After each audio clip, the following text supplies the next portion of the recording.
Cette expo est accueillie par la galerie Dina Vierny, qui, comme la plupart d'entre vous savez, fut la dernière modèle, la dernière source d'inspiration pour Mayol.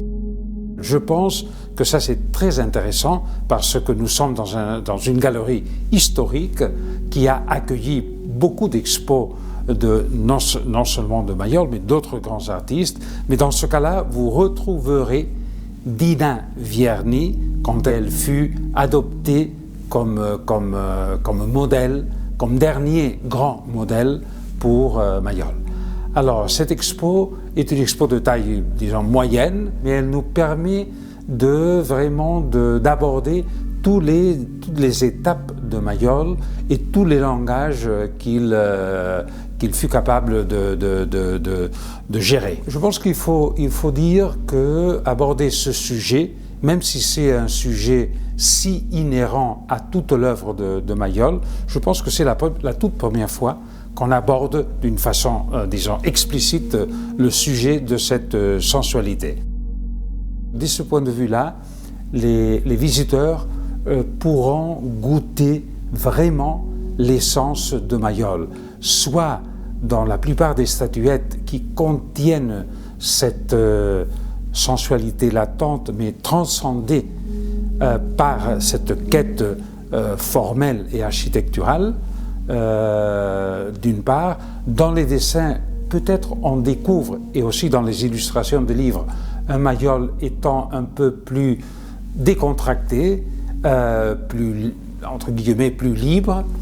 Et c'est aussi très intéressant d'insister sur les deux peintures qu'on montre, grandes peintures, pas trop montrées, et qui montrent à quel point le motif des baigneuses est un motif, disons, qui est à l'origine de l'œuvre de Mayol et qui l'accompagne pendant toute son œuvre. Je dirais même plus, la plupart des œuvres de Mayol, soit des statuettes, des grandeurs nature, des bas-reliefs, des illustrations ou des stampes, ce sont presque toujours des jeunes filles qui rentrent dans la mer, des baigneuses, des jeunes filles qui ont qui reflètent une grande foi dans la vie. Le noyau de l'expo est formé par une quinzaine de statuettes, à mon avis, superbes, qui sont vraiment le début de son œuvre comme sculpteur.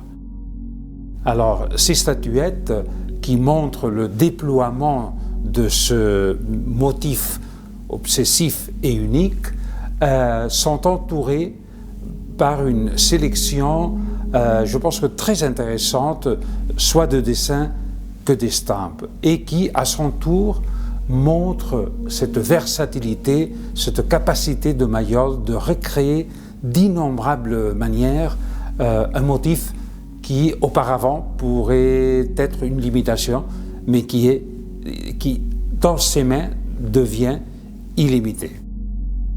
Dans une deuxième salle, on assiste à la découverte de la préhistoire de Mayol. Mayol avant Mayol. Il fut un peintre nabi, il fut tapissier, il fit certains objets d'art.